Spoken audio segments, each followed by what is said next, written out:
नमस्कार दोस्तों, स्वागत है आप सभी का। आज इस वीडियो में हम बात करेंगे लद्दाख के सी बकथॉर्न फ्रूट के बारे में, जिसको अभी हाल ही में जीआई टैग यानी ज्योग्राफिकल इंडिकेशन टैग मिला है और ये लद्दाख का 4th ऐसा प्रोडक्ट है जिसको जीआई टैग मिला है। तो बाकी 3 कौन से हैं उनको भी हम विस्तार से देखेंगे। इन चारों को हम ट्रिक के माध्यम से याद करेंगे। लद्दाख का सी बकथॉर्न फ्रूट में ऐसा है क्या जिसकी वजह से उसको जीआई टैग मिला, बाकी कौन कौन सी स्टेट्स में ये उगाया जाता है और वहाँ पर इसको किस नाम से पुकारते हैं और इसके क्या क्या बेनिफिट्स होते हैं, खासकर मेडिसिनल बेनिफिट्स, क्योंकि इसके बहुत ज़्यादा मेडिसिनल बेनिफिट्स होते हैं। तो सारी चीज़ों को हम विस्तार से इस वीडियो में कवर करने वाले हैं। आप इस वीडियो को अंत तक देखिएगा। चैनल पर नए हो तो सब्सक्राइब अवश्य करिएगा।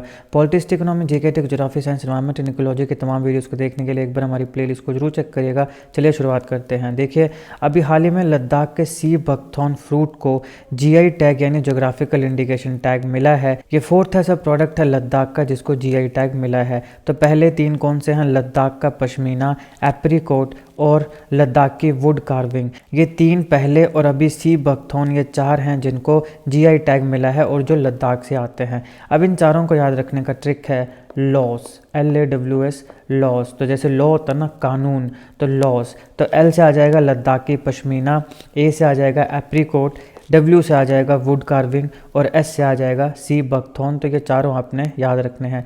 अब देखो, ये जो लद्दाख की वुड कार्विंग है, इसको कुछ समय पहले ही जीआई टैग मिला था। इसको मैंने काफ़ी अच्छे से विस्तार से एक अलग वीडियो में कवर किया है। अगर आप चाहें तो देख सकते हैं, उसका लिंक आपको डिस्क्रिप्शन बॉक्स में मिल जाएगा। अब ये लद्दाख का बकथॉर्न या सेकेंड फ्रूट है लद्दाख का। देखो, ओवरऑल 4th प्रोडक्ट है और सेकेंड फ्रूट है लद्दाख का जिसको स्पेशल रिकॉग्निशन मिली है जीआई टैग के माध्यम से। अब देखो, सी बकथॉर्न होता क्या है, इसको हम लेह बेरी भी बोलते हैं।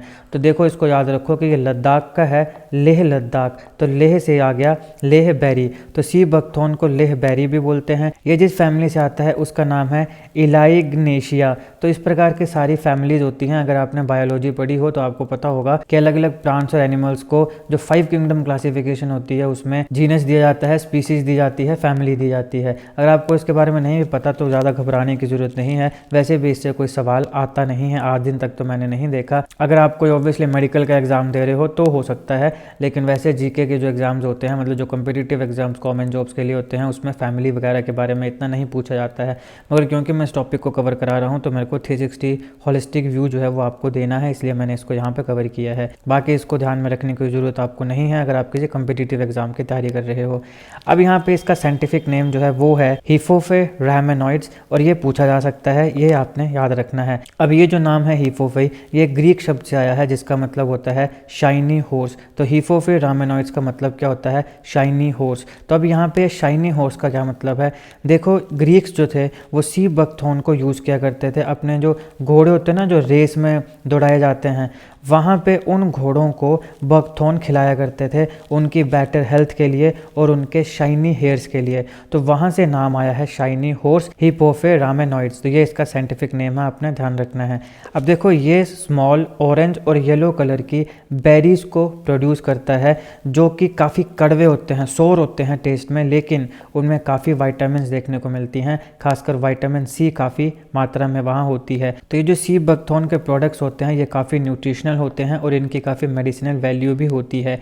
इसको हिमाचल प्रदेश में भी ग्रो किया जाता है। हिमाचल प्रदेश में इसको चरमान बोला जाता है और ये लाहौल स्पीति और कुछ किन्नौर, ये डिस्ट्रिक्ट हैं। लाहौल स्पीति डिस्ट्रिक्ट है, किन्नौर डिस्ट्रिक्ट है, ये डिस्ट्रिक्ट है हिमाचल प्रदेश के। 12 डिस्ट्रिक्ट आते हैं हिमाचल में। तो इन 2 डिस्ट्रिक्ट्स में लाहौल स्पीति और किन्नौर, यहाँ पे ये उगाया जाता है। इसको यहाँ पे चारमान बोलते हैं। नेचुरल इसका जो डिस्ट्रीब्यूशन है वो 11,500 हेक्टेयर में है लद्दाख रीजन में, यानी लद्दाख के 11,500 हेक्टेयर का जो एरिया है वहाँ पे नेचुरली ये पाया जाता है।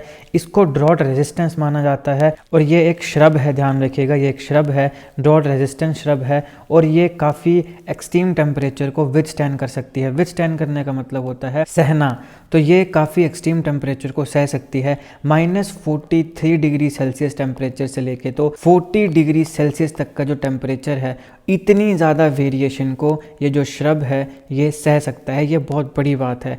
कहाँ -43 डिग्री सेल्सियस और कहाँ पे 40 डिग्री सेल्सियस। तो ये बहुत बड़ी वेरिएशन है, और इतनी ज़्यादा वेरिएशन के टेम्परेचर को, एक्सट्रीम टेम्परेचर्स को, देखो ये वाला टेम्परेचर एक्सट्रीम लो टेम्परेचर है, ये एक्सट्रीम हाई टेम्परेचर है 40 डिग्री सेल्सियस। तो इतने एक्सट्रीम टेम्परेचर्स को ये विथस्टैंड कर लेता है, सह लेता है। और यही दो चीज़ें हैं, पहला तो कि इतनी जो वेरिएशन है टेम्परेचर की उसको ये विथस्टैंड कर ले रहा है, सह ले रहा है, और दूसरा कि ये ड्रॉट रेजिस्टेंट है। ये दो चीज़ें हैं जो इस श्रब को एक आइडियल प्लांट बनाती हैं कोल्ड डेजर्ट्स में। अब देखो ये जो सी बकथॉर्न बेरीज होती हैं, इनके कुछ यूनिक करेक्टरिस्टिक्स होते हैं कि ये अपने श्रब के साथ इंटैक्ट रहती हैं। इंटैक्ट रहेंगी किसके साथ? अपना जो प्लांट है उसके साथ इंटैक्ट रहेंगी थ्रू आउट विंटर मंथ्स। कितनी ज़्यादा ठंड आ जाए, कितनी ज़्यादा बर्फ़ पड़ जाए, सब ज़ीरो टेम्परेचर हो जाए, लेकिन इसकी जो बेरीज़ हैं वो झड़ती नहीं हैं, वो अपने श्रब के साथ इंटैक्ट रहती हैं। ये एक करेक्टरिस्टिक फीचर मिलेगा आपको सी बकथॉर्न की बेरीज़ का। काफ़ी बर्ड स्पीसीज़ जो हैं वो इन बेरीज़ के ऊपर फीड करते हैं जब बाकी सोर्स जो होते हैं फूड के वो लिमिटेड हो जाते हैं उस रीजन में। तो बाकी सोर्सेज खासकर विंटर के समय जब कम होते जाएंगे और इन्हें खाकर वो अपना सर्वाइवल करती हैं, जिंदा रहती हैं, तो उनके लिए ये भोजन भी बनता है। इस पौधे के जो लीव्स होते हैं, जो पत्ते होते हैं, वो भी प्रोटीन रिच फोडर समझते हो ना, जो गाय भैंसों को चारा खिलाया जाता है, चारे को फोडर बोलते हैं। तो प्रोटीन रिच फोडर बनता है जो कोल्ड डेजर्ट के एनिमल्स होते हैं, जैसे शीप है, गोट्स हैं, डंकीज हैं, कैटल है, डबल हैम्प कैमल्स हैं। तो जितने भी कोल्ड डेजर्ट के एनिमल्स होंगे उनके लिए भी ये प्रोटीन रिच फोडर बनता है जो इस श्रब के लीव्स होते हैं। तो यहाँ पे हम ये देख रहे हैं कि इस पूरे के पूरे प्लांट के हर पार्ट जो है वो इम्पॉर्टेंट है। बेरीज को खाया जा रहा है, इसके लीव्स इंपॉर्टेंट है, हर एक चीज़ ये इंपॉर्टेंट है। इसीलिए जो सी बकथॉर्न है इसको काफ़ी यूज़ किया जाता है कोल्ड डेजर्ट में रहने वाले लोगों के द्वारा। अब क्योंकि कोल्ड डेजर्ट्स में रिसोर्सेज की कमी होती है, स्कैरसिटी का मतलब होता है कमी होना, तो इसलिए सी बकथॉर्न जो है उसको ट्रेडिशनली बहुत ज़्यादा अलग अलग पर्पसेस के लिए, वैरायटी ऑफ पर्पसेस के लिए हमेशा से यूज़ किया जाता आ रहा है। इस प्लांट का हर पार्ट, फ्रूट है, लीफ है, ट्विग है, रूट है, इवन जो थॉर्न्स हैं, इन सारे के सारे पार्ट्स को ट्रेडिशनली मेडिसिन के लिए, न्यूट्रिशनल सप्लीमेंट्स के लिए, फ्यूल या फेंस के लिए यूज़ किया जाता रहा है। और यही कारण है कि सी बकथॉर्न को popularly wonder plant, Ladakh golden bush और गोल्डन माइन कहा जाता है कोल्ड डेजर्ट्स का। तो ये नाम आपने ध्यान में रखने हैं, wonder plant, Ladakh golden bush और golden mine of cold deserts. ये सारे किसको कहा जाता है? सी बकथॉर्न को कहा जाता है। अब देखो इस फ्रूट से जो सिरप बनता है उसको इंटरनली लंग प्रॉब्लम्स के लिए, ट्यूबरक्लोसिस के लिए, या फिर कफ्स और कोल्ड जो होता है उसके अगेंस्ट यूज़ किया जाता है। इसकी जो डिकॉक्शन होती है इस फ्रूट की, उसको स्किन इरप्शन को ट्रीट करने के लिए यूज़ किया जाता है। डिकॉक्शन का मतलब होता है काढ़ा बनाना। जो काढ़ा जो होता है इस फ्रूट का, उसको स्किन इरप्शन को ट्रीट करने के लिए यूज़ किया जाता है। इस फ्रूट का जो पेस्ट होता है उसको वूंड्स में, जैसे कहीं पे अगर लग गई तो वहाँ पे ब्लीडिंग को स्टॉप करने के लिए इस फ्रूट के पेस्ट का यूज़ किया जाता है। इस प्लांट के फ्रूट और बार्क का जो पेस्ट होता है उसे पेल्विस या जॉइंट्स में अगर पेन हो तो वहाँ पर अप्लाई करके पेन को रोकने के लिए भी यूज़ किया जाता है, या कम करने के लिए बेसिकली यूज़ किया जाता है। इसका जो कंसनट्रेटेड जूस डिकॉक्शन होता है, जो इसका काढ़ा बनता है, उसको नेक में अप्लाई किया जाता है इन्फ्लुएंजा और कफ्स को ट्रीट करने के लिए। अब देखो ये जो बातें मैं आपको बता रहा हूँ, क्या इसके पीछे कोई साइंटिफिक बैकिंग है? देखो यहाँ पे ये वो चीज़ें हैं जो कि वहाँ के लोग यूज़ करते आए हैं, ठीक है, कि मतलब किस किस चीज़ के लिए वहाँ लोग इसे यूज़ करते हैं हम वो देख रहे हैं। तो इन्फ्लुएंजा और कफ्स को ट्रीट करने के लिए इसको नेक पे अप्लाई किया जाता है। फिर इसकी जो बार्क की डिकॉक्शन होती है उसको इंजेस्ट किया जाता है ब्लड को प्यूरिफाई करने के लिए। तो इसके बार्क से जो काढ़ा बनाया जाएगा उसको ब्लड को प्यूरिफाई करने के लिए इंजेस्ट किया जाता है। इस प्लांट से जो ऑयल एक्सट्रैक्ट निकलता है उससे वुंड्स, बर्न्स और जो स्किन डिजीज़ अलग अलग प्रकार की होती हैं उसको ठीक करने के लिए भी यूज़ किया जाता है। इसका जो फ्रूट जूस होता है उसमें एंटी कैंसर इफ़ेक्ट्स होते हैं।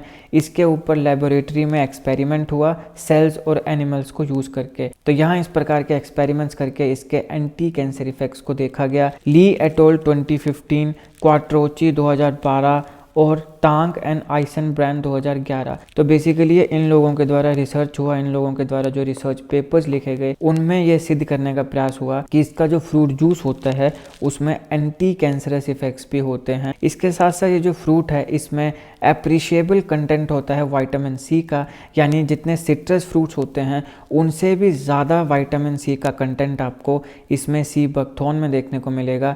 इसको मैबरली 2008 इस व्यक्ति ने इस रिसर्च पेपर में इसके बारे में बताया था। देखो, इस प्लांट में एक मेन कॉन्स्टिट्यूएंट होता है, उसे कहते हैं आइसोरैमनैटिन। ये है आइसोरैमनैटिन। ये बहुत ही पावरफुल एंटीऑक्सीडेंट इफेक्ट देता है। यहाँ पे फ्री रेडिकल स्क्वेंजर, ये थोड़ी टिपिकल मेडिकल साइंस वाली बातें हैं, तो इसको अगर आप इग्नोर करना चाहें तो कर सकते हैं। आपने ये ध्यान रखना है कि इसमें काफ़ी एंटीऑक्सीडेंट इफेक्ट्स होते हैं, पावरफुल एंटीऑक्सीडेंट इफेक्ट्स होते हैं, और ये एंटीऑक्सीडेंट इफेक्ट्स जो हैं ये भी काफ़ी इंपॉर्टेंट रहते हैं एंटी कैंसर के लिए। तो कैंसर की लड़ाई के लिए ये भी इंपॉर्टेंट होते हैं। अगेन ली एटोल 2015 ने अपनी स्टडी में इसको पाया था। तो यहाँ एक जो मेन कॉन्स्टिट्यूएंट होता है वो होता है आइसोरैमनैटिन, ये आपने ध्यान रखना है। अब यहाँ इंडिया की बात हो रही है, लद्दाख में इसको जीआई टैग मिला है सी बकथॉर्न को, जो कि 4th इसका लद्दाख का प्रोडक्ट है जिसे जीआई टैग मिला। तो ये भी आपको ध्यान रखना है कि national mission on sea buckthorn, इसको हमारी ministry of environment forest climate change of India MOEFCC इसने 2010 में लॉन्च किया था, ताकि 2020 तक जो सी बकथॉर्न की कल्टीवेशन है उसको मिलियन हेक्टेयर्स तक पहुंचाया जा सके। तो ये आपने ध्यान रखना है, क्योंकि सी बकथॉर्न खबरों में है तो हो सकता है कि ये सवाल पूछा जाए कि national mission on sea buckthorn सबसे पहले किसने लॉन्च किया। MOEFCC, that is ministry of environment forest and climate change. और कब लॉन्च किया गया? 2010 में। और मिलियन हेक्टेयर्स जो लैंड थी उसको अंडर सी बकथॉर्न कल्टीवेशन में लाना इसका एम था। कब तक? 2020 तक। तो ये था दोस्तों इस लेक्चर का एनालिसिस। आई होप आपको ये वीडियो अच्छी लगी हो। अगर आपको अच्छी लगे तो लाइक करेगा, शेयर करेगा। Politics, economy, GK, geography, science, environment, ecology के तमाम वीडियोस को देखने के लिए एक बार हमारी प्लेलिस्ट को जरूर चेक करिएगा। काफ़ी मेहनत करके मैंने सारे इंपॉर्टेंट फैक्ट्स आपको इस वीडियो में बताए हैं। हर वीडियो में मैं आपको विस्तार से हर एक चीज़ के बारे में बताता हूँ। तो आप मेरे चैनल के बाकी वीडियोज़ को भी देख सकते हैं। अगर आपको अच्छी लगे तो लाइक, शेयर और सब्सक्राइब कर सकते हैं। जीके टिक्स और करंट अफेयर्स की ऐसी वीडियोज़ को देखने के लिए हमारे चैनल को सब्सक्राइब करिएगा। आपका बहुत बहुत धन्यवाद।